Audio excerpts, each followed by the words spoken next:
Hi everyone, I'm back. Oops. Hi. Okay, it always takes a couple seconds. Doo-doo-doo.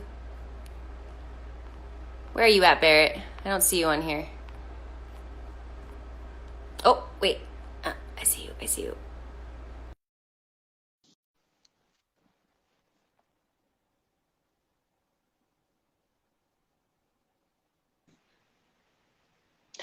Hi.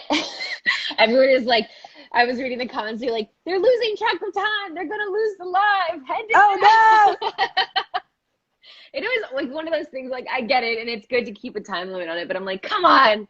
I do no! I always know. feel like I'm like losing track of time. And then I'm like, I can't believe we've been talking for an hour already. It's I crazy. can't either, but I Oh my love God. it. This I is what we miss do all the you. time. I miss I you too. know. And we haven't This seen is each other in not, so long. I know. Can you answer do you want to, Yeah. can you answer the last question? Yeah. So have I ever been discriminated as a woman, against as a woman, or as a person in general? Yeah. Yeah. I mean, yes. I think,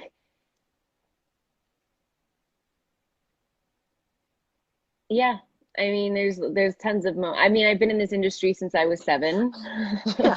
and I'm a woman, and there's been a lot of things. I think what people don't understand, I think, is that so much has changed for women over the years, and that's when you see the change happening firsthand, that people now, women, because I was going back, like I was arguing with, not arguing, I was having this conversation with someone about the feminist movement and like the Time's Up and Me Too movement and stuff like that. And having that conversation, and some people were in disagreement with it and how it was like all about hating men and this and that. And I was like, to me personally, it was about empowering women to be able to use their voices, because like I felt growing up, it was okay to have a random person of power grab your ass, that it was okay to let things be said or done to you, Yeah. because you never saw women standing up against these men, or you never saw another woman standing with you saying that's not okay. Like that person can't do that. So I think it's an interesting yeah. I mean, I think I love that we're living in a time now where things have changed, and we feel like you just have the power to speak up when you're like, Yeah. no, that's actually not okay. And Yeah. no, I'm not going to be okay with that. And Yeah. that might be different to someone else. Someone else might be totally fine with that. Someone, I mean, we're talking about the tiniest little thing. We're talking about, like, say someone grabbing your ass, a boss grabbing your ass. Like, someone might be okay with that. Who knows? I have no idea. And Well, then that's other people that's might the not kind be. of the funny thing about that question, because I remember when I was talking to Lachlan, we we sort of like touched on that, like, because they were someone asked, like, in casting, like, have you ever not gotten a part because of your like race, or because of something that because of your identity, essentially. Hmm. And I was like, I mean, I don't I, I don't know if we would ever know. You know what I mean? You Yeah. just see who they cast, and then you're like, oh, okay.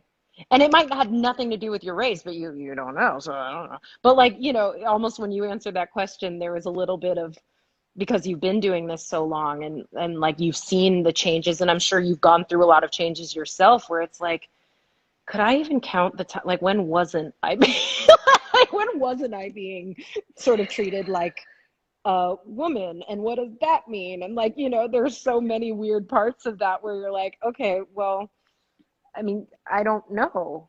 It's not a hard line, and unless someone was like, she's too weak, like, you might not know. And it's not a bad question. It's just it's a muddy answer. It's a hard thing to say because, like, yeah, it's I was gonna go into something, I forgot what the other thing was too.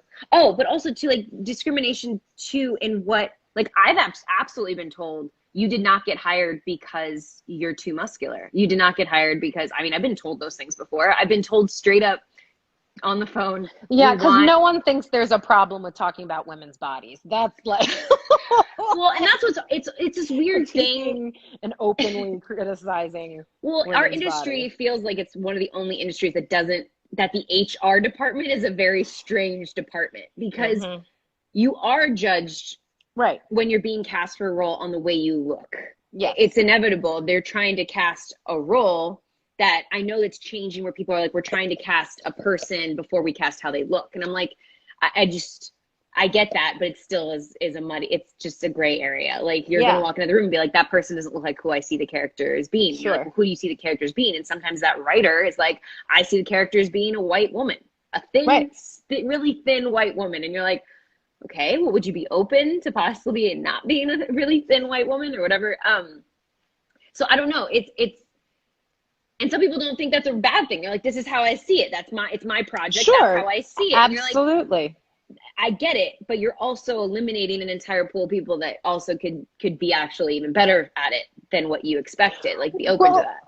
And it's something that, like, even when you were saying that, it made me think, like, often people, and I would say sort of the status quo. So if you think about it as like white men making that decision, for example, and saying like, this is what I saw for the role. And when you say, well, would you consider this other person? There's this idea that anything other than the thing that they thought of is an obstacle as opposed to an opportunity. Yeah. You know what I mean? Like, that actually it might deepen the character, or it might strengthen the character, add like another dimension to a character that maybe they hadn't thought of, considered, and then it's like, well, instead of thinking it as like something, oh shit, like, how do we work around this issue? Like, maybe it's a way to add something to the character, and then you can actually have a dialogue with the actor and they might have some good ideas for you. Yeah. Or hire someone who can speak to to the character you cast, or the actor you cast, Yeah, it's interesting. Again, it's the defensive-ness that, like, you're changing their image, which is funny because it happens in our industry, but our industry is an insanely collaborative. We're an insanely collaborative profession, but even though we're in this collaborative profession, you still have creatives that are like, no, this is the way I see it. This is the way it has to be. And some of that is considered genius. Like, people win awards because they're so set on, like, no, James Cameron is like, this has how it has to be. Sure, yeah. And he wins awards for that. So you're like, okay, well, I don't want to take away from your genius creativity, but also you have to be open to all the possibilities. So I don't know. It's such a loaded question for me, being in this profession for so long. Yeah. Because also too, I struggled with the Me Too movement even at first, because I was like, I had trained myself so well at being one of the guys, because that was the way you're accepted, is get rid of your femininity. Well, still be sexy, still be thin, and on a diet, and work out, and don't age, and like really be really sexy all the time, but also be able to like hang with the guys, talk like the guys, like be totally fine with like every sexist comment that's made. Yeah. Like, I had trained myself so well to be able to like be in that world that I was like, well, I don't get it. Like, about certain things, obviously. Sure. Yeah. But this kind of like training yourself so much to be a certain way, and then realizing that like I didn't actually have to do that. And to like feel nothing, that like it just asks so much. It is, it's a job that asks a lot, and it asks a lot as, a young woman in this industry like you, and growing up in it. It's like, I mean, I don't even know. Yeah, that's such a great point. No, I'm so glad you said that. Anyways, it's interesting. It's very interesting, but I think it's almost hard to find someone of any sort of a marginalized person that hasn't been discriminated against. I think they go hand in hand. Like, marginalization and discrimination are basically the same thing. They're not the same thing, but it feels like if you're marginalized, you're discriminated against. Like, it's just. So yeah, so of course. But yeah, should we get some questions? Hold on, sorry. Yeah, I was reading one. Do you believe that feminism is inclusive? Me as a Black woman, I've been accused many times of creating female rivalry for talking about the privileges of white women. Very interesting. You cut out? What did it say? Oh, sorry. It said, do you believe that feminism is inclusive? Do I believe feminism is inclusive? Yeah, well, I think the writer of this question said, me as a Black woman have been accused many times of creating female rivalry for talking about the privileges of white women. So it was a question. It was a question for it said, Barrett, do you believe? But I would also extend that question to you, Danielle, because I think that, I mean, of course, some feminism is inclusive. The goal is I think with feminism, and that's one of the reasons why I was so glad you chose this topic and why talking about it, I was like really. What happened? Oh no, it's okay. It's okay. I was so excited that you chose this topic because I wanted us to be able to talk as two women about intersectional feminism, which is, you know, feminism for all women, in the same way that, you know, I think I said when I posted your video that, you know, intersectionality is certainly beyond just feminism. But we've been hearing about it a lot recently because of the division of sort of all Black lives matter, right? Black trans lives matter. And there are subsections of Black people who don't feel seen or spoken for and are sometimes actively worked against even within the community. And so that's sort of a parallel. But, you know, when we're talking about feminism, do I think feminism is intersectional or inclusive? Yeah. I think that the conversation, I personally believe that the conversation around feminism has primarily been driven by white women. So I think what's super important is for white women to sort of be aware that when you're talking about feminism, there might be more hurdles than just the ones you faced. And that, like, it helps to use that privilege that you may have, skin, you know, color privilege, to like advocate for the issues that might not be yours, but that apply to Asian women, Black women, Latina women, you know, Latinx people, and trans women. So it's, you know, which again, I go back to that simple thing that it's sometimes so hard. You think you're doing right. Like, I'm sure, of course, I would hope that like all white women that are feminists did think they were fighting for all white women. You're just, and ignorance even got a negative connotation. And I for don't all mean women, you mean? Yeah, for all women. What did I say? Oh, you said all white women. They sometimes do, but yeah, you meant all women. Yeah, I figured. All women in general. No, thank you for correcting that. That their intentions are to absolutely have equality for all women when they're doing when they're in the feminist movement, but then they're just ignorant, and I don't mean it in a bad way. I'm ignorant to the Black experience, a Black woman's experience. I'm learning as we've been friends. We've had many hard-hitting conversations, but like, you just don't know what you don't know. And unfortunately, sometimes people, I think, just, yeah, they just, they don't think. And then they do things that they think are for the right reasons. And then they realize after the fact that they were doing this, what they thought was the right reasons, and they completely left out an entire group of people while they were fighting for this cause, and then they get reprimanded for it, and then they get defensive, and then it causes this, sometimes causes a division. Anyways, wait, someone said something, and I was like, it got me. Okay, I'm gonna go to the question box. Oh, great, love it. All the questions are so long, it's so hard to actually see what they say.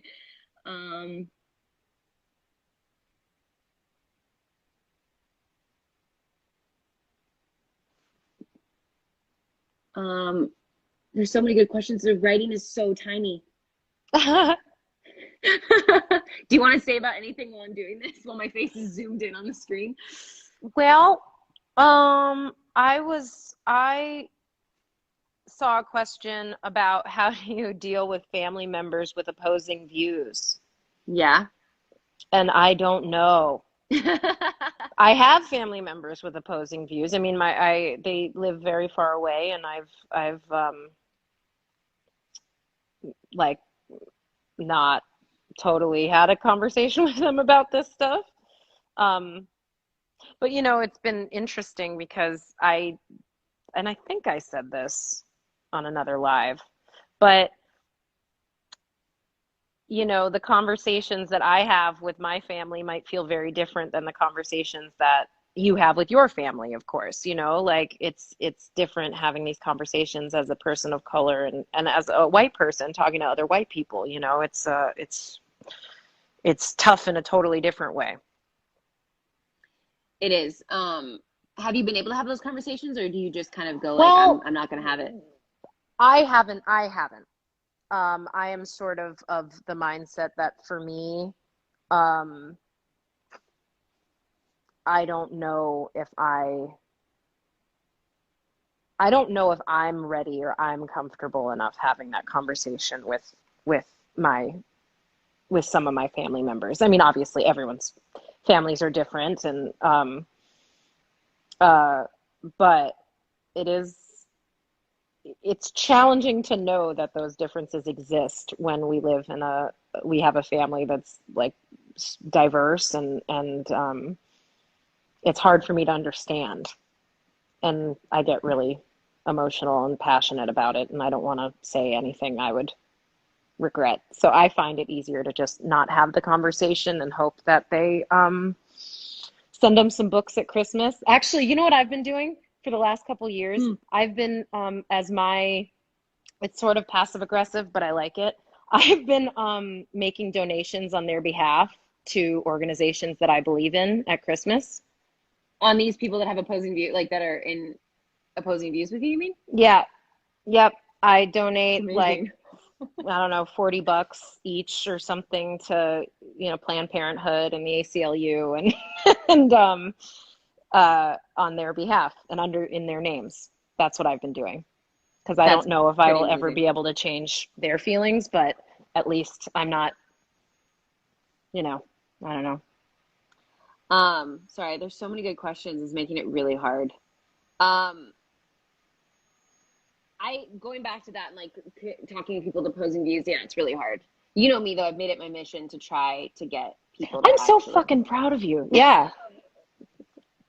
As you know, many emotional, upset conversations where I'm like bawling my eyes out, like, why don't they understand? It's hard. It's really hard to have those conversations, but I feel like in the end, some of the conversations, there was a little bit of movement in their thought process, or at least understanding and being open to things. But in the end, sometimes you're right, I don't think they'll ever fully change where they stand on the big issues. But getting them to at least support, Black Lives Matter and explaining what that is, and it's in a way that it's been rough, but it's been like my goal, because I feel like I also, as much as I respect people that have opposing views around me, there's certain things that I'm like, okay, yes, you can have an opposing view, but let's talk about let's educate each other first. Like, let me explain to you all these things and then tell me where you stand. And if you still stand there, then I'll be like, okay. But it makes at least I said it. At least we got it out. At least we had the conversation. And sometimes it's just a matter of like, I don't know. How do you feel about this? People that support Black Lives Matter but aren't public about supporting Black Lives Matter. The reason I ask this question is because I have a lot of friends that will have these debates and conversations, and it's like, no, Sure. Danielle, I support Black Lives Matter, and I'm like, but they will not be like vocal about it, Right. And then you hear this like, well, if you're silent, then you're in opposition, and I don't know, because it's like I know these people, and I know they're not racist individuals, so it's like, I don't know. It's like, I think being silent is different than like posting on social media. You know what I mean? Like, being silent means you don't speak up when you hear people say racist, stupid shit. You don't, like, you aren't, you're sort of being like passively,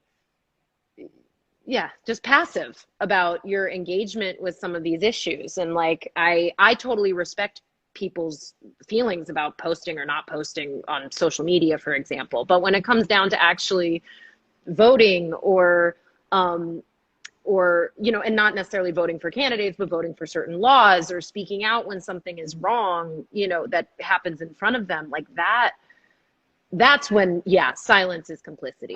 You know what I mean? And like so I don't really, the only thing that I think really being vocal about it helps is that it shows the people who might need an ally that they have one in you. I had an old friend, and I can't remember again if I said this during a live. I think I might have said it during the live with Brett at one point, but I have a really old, very close friend who lives in the Midwest still, which is where I'm from. And I sort of Oh, made an yes. analogy about when you speak openly about it, you can be sort of like the lighthouse, right? Like when it's foggy and people are at sea and afraid, and they can see that there's a safe place to go. You know, if you Yeah. live in a very sort of monolithic, like not very diverse place, and there are a few people who stick out for one reason or another, whether they're a different race or a different sexual orientation or whatever, and they don't know that they have someone to go to, it can be really scary and really isolating. So like the benefit of speaking out allows you to be sort of a place to go and a safe haven, so they know that they're not totally alone. Yeah. Um, and so that's certainly a benefit of speaking out. But if you you know, if you don't, and you're doing other things to make sure you help, then sure, like, you know, it's good to believe in it. The most important thing, I think, is just understanding what it means and not misinterpreting the message. Which I think is super important, because I mean, looking at the comments just by asking that question, there are a lot of strong opinions that feel if you aren't super vocal right now, then you are completely um, in opposition of it. And I know a lot of people that aren't. I know a lot of people that actually do support Black Lives Matter. I of course wish they were public, you know, and spoke Of out and were course. vocal and everything. But I also know them as individuals and on a daily basis, and I know that they're honest in their thoughts and beliefs. And you know, sometimes it's different too. Like I have one specific friend who absolutely supports Black Lives Matter, is a gay man. His dad is a police officer. So, you know, there's that world where he's like, of course I support Black Lives Matter. He's like, I'm not going to, that's his choice. I'm not going to be vocal about it. But I have my own conversations with my dad in private, and I work in the healthcare industry. And so he's got his own viewpoints and how he does it, and I have to respect that too. And so when I do see people getting so angry at some people for not posting about certain things, I kind of am like, everyone's got to go about it their own way. Like, of course, Sure. I would love if everyone was out there screaming it from the rooftops. Yeah, But and at the there's a same lot of time, people who like don't use social media like that. You yeah, know what I mean? Like for us, obviously in a little, you know, in sort of the public eye, we have a different type of responsibility, I think. yeah, But even then, you know, there are people who choose not to, and choose to behave a certain way in their personal life, and you know, that's totally their choice. yeah, But yeah, I just feel like there's no wrong way to grow. That's why, like, when we're doing this, it's always like, I feel like every week we say the same thing, which is like, it's okay to not be an expert. It's okay to make mistakes. It's okay to for your opinions and your feelings to evolve and change too. Like, I might not be as radical now as I will be in 3 minutes. I don't know. You know what I mean? Like, I don't know. Like, there's a lot of ways where we can um advance, you yeah. know, and where we are right now might be totally different than where we are in a couple years. Well, I hope. I mean, that's the Yeah, no beautiful shit. thing, is like we're constantly evolving, and for the most part, I think just thinking back on one specific thing, like obviously some people think obviously certain things are not evolving in the right direction, but if you look at something like that, you know, 1964, the Civil Rights Act of 1964, and how it didn't protect Black women because it didn't fall under Black men or white women, that's changed. And so, you know, it's things like that it's like, okay, well, certain things are changing in the right direction, and using your voice does have an impact. And having those hard conversations and making people accountable for their actions. And Yeah, yeah, it's interesting. Oh my God, we're getting so deep into some of these conversations. I love it so much. But I don't know, should we like leave it there, or do you want to do one more Sure. question, or do you want to just talk Um, about whatever? I mean, you know, me and you could talk for hours. I know, it's scary. Someone said this, and I read this. Danielle, what can you do to commit to stopping racial injustice from working on set? I'm lucky enough to work on a Shonda Rhimes show, a Shonda Land show, an ABC show. It is a very, very diverse, inclusive set. Uh, if there was any sort of racist, I mean, you can attest to this too, Barrett. If there was any sort of any sexist, racist acts conversation, something going on, they wouldn't be stood for in we live in a set that is very different than other sets that I've been on, where you feel like you're very safe and very protected. I do, at least, compared to other sets that I've been on. But I mean, from here on out, it's scary to speak up, but I think you have to speak up when there's something said, even if it doesn't affect you. Like, I'm a white woman, but if I heard a racist joke, something is like that, it's standing up for being like, that's not cool. Like, I don't actually want to be, can you not say that? That's racist. Or explaining to a person, like, do you realize what you just said was racist? Or do you realize what you just said was sexist? Or I'm getting for lack of better verbiage, I'm getting the balls to actually be able to be like, Yeah. That's not okay. Because I think before you think, oh, if it's not a sexist thing, being a woman, then maybe just stay out of it. And I think now you're realizing, like, no, the world that we live in cannot afford you to just sit back and stay out of it. Yeah. But it's also, and I'll cuss on this one, it's fucking scary. And I get that.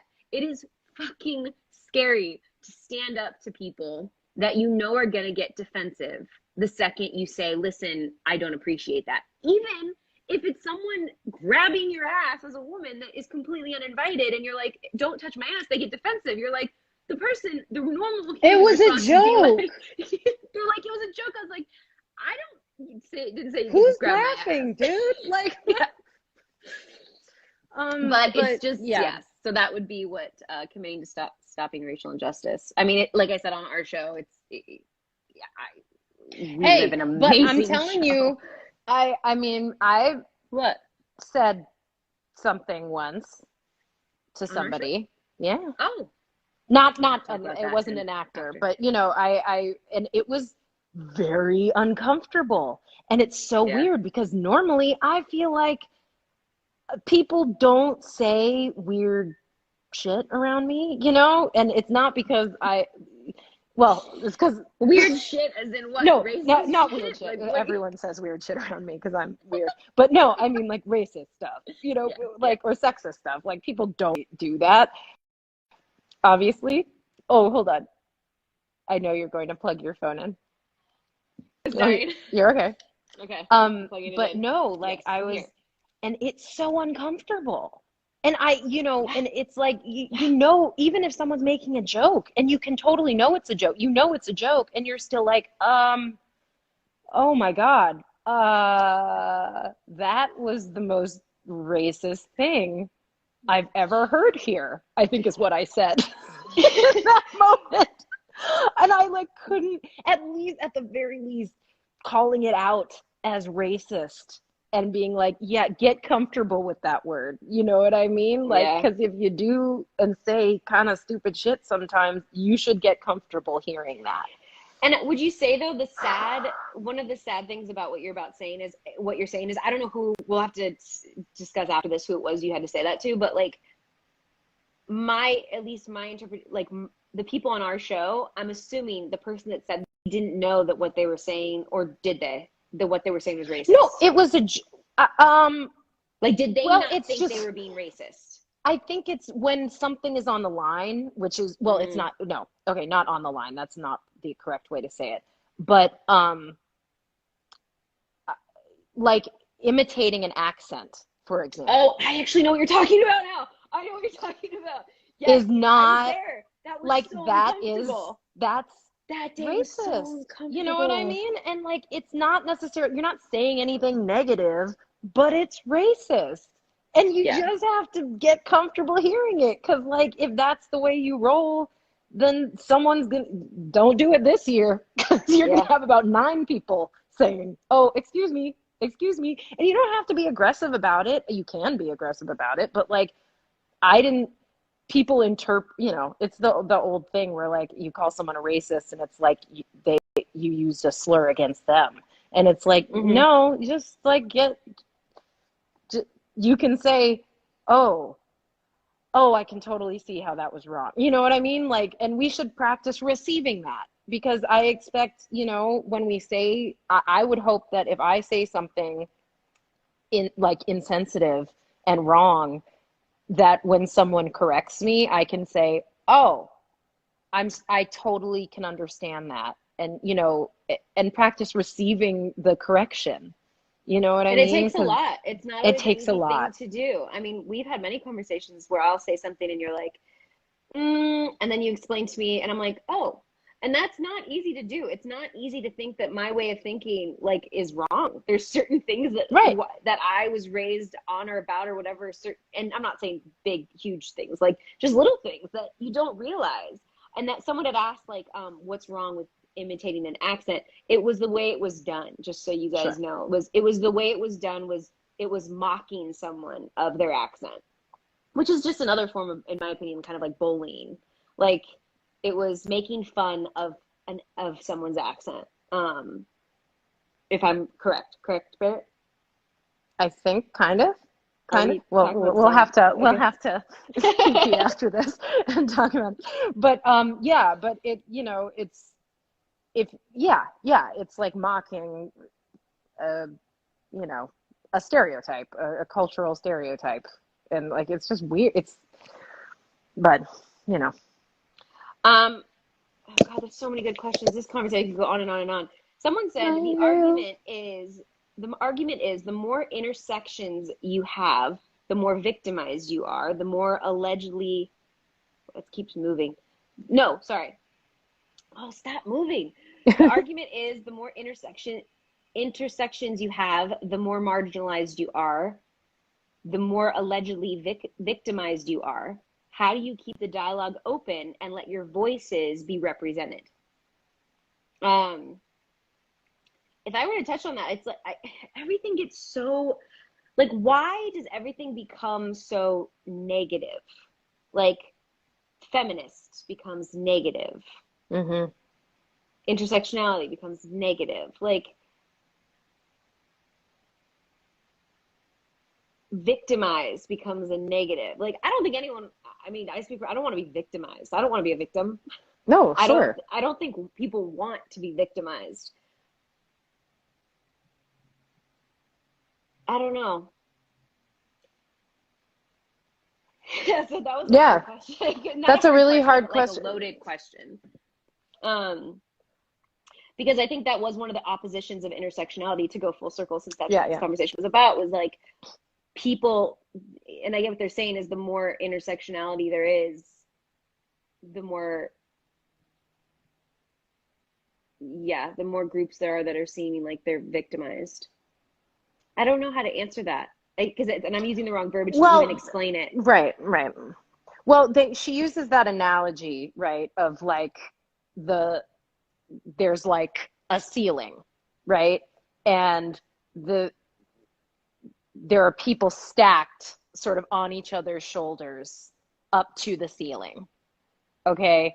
And at the top of the ceiling, like at the ceiling are like white women and black men in this country, I think, you know. And then if you use that sort of, this is what Kimberly Crenshaw said when she was talking about Yeah. intersectionality. But then you realize the ceiling is actually the floor of the floor above it.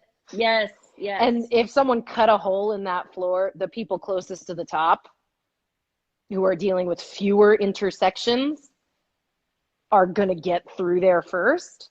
And then the lower you are, the harder it is to get through.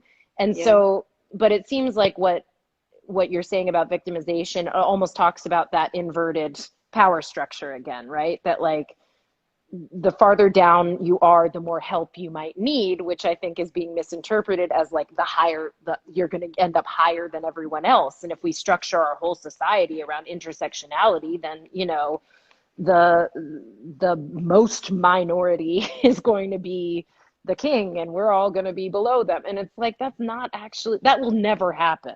That will never happen.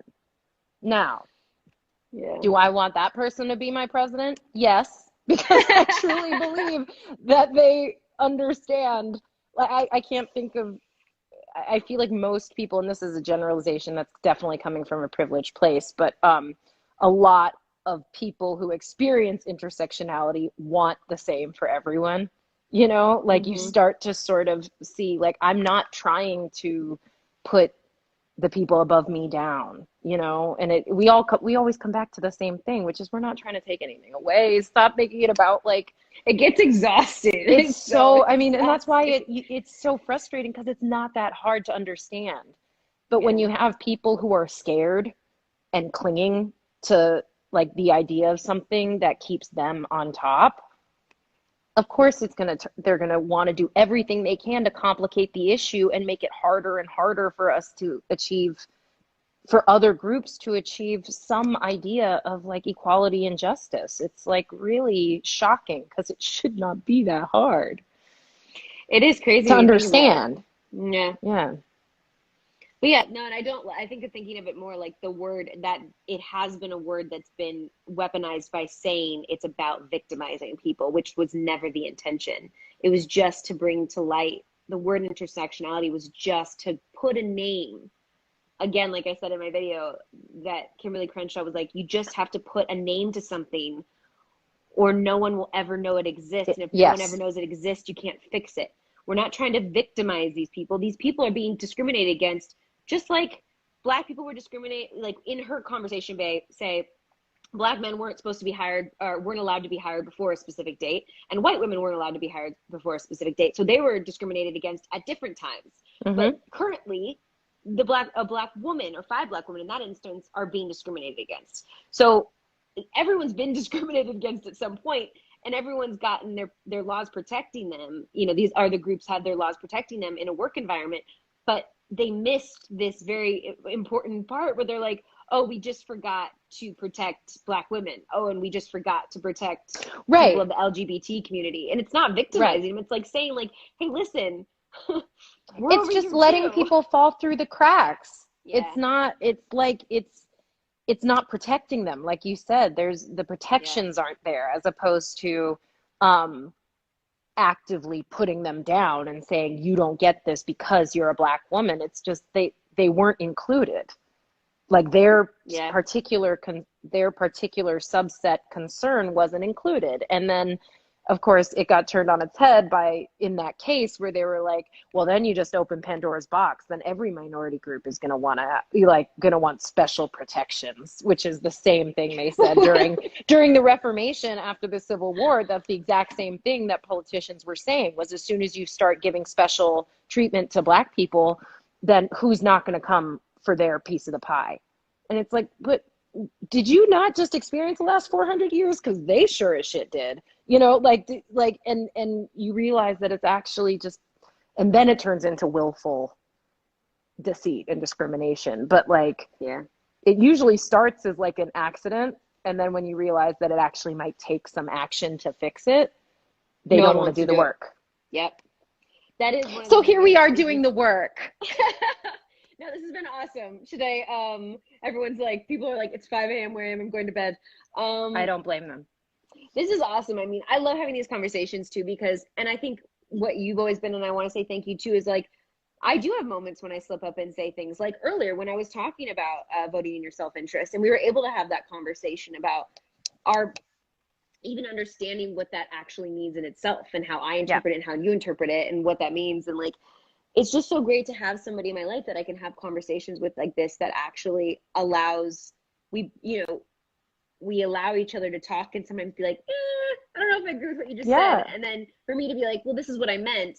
Or no, okay, you shed light on something that I didn't actually realize by saying this, I was it comes out like this, or it's putting whatever emphasis on something that I didn't mean for it to. So it's interesting. It's just great to have, it's great to have our friendship and to be able to have these conversations. And people are like, well, I can't believe you're still on the live. Like me and Barrett, just so everybody can talk about this stuff for and about anything. Yeah, that's true. But yeah, I always love having these conversations, and I'm so happy that you did 19 for 20. What's the next topic going to be, and who is it going to be? Ooh, well, inspired by you, and as we move into this like second half, we are going to have Devin Way from Grays is going to do next week's topic, and he is talking about race, nationality, culture, and what's the third one? race, nationality, culture, and I don't know. Race, I can't remember. nationality, Culture, and I forget the fourth one. But yeah, Everything he's doing that. He's doing that sort of breakdown of how, Okay. you know, when we talk about our identities, what are we actually talking about? So that should be fun.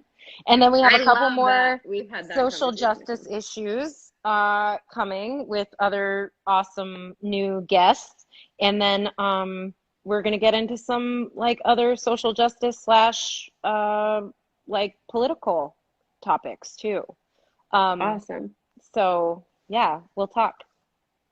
I love it. I love having these conversations. Thanks for having them with me. Thank you everyone for tuning in to actually listen to us talk about this and going back and forth about it. I think the most important thing you can do, in my personal opinion, you can disagree with me, Barrett, if you'd like, but like, is to just talk, is to talk as much as you can until Yeah. you're like, I don't know what else to say. Yeah.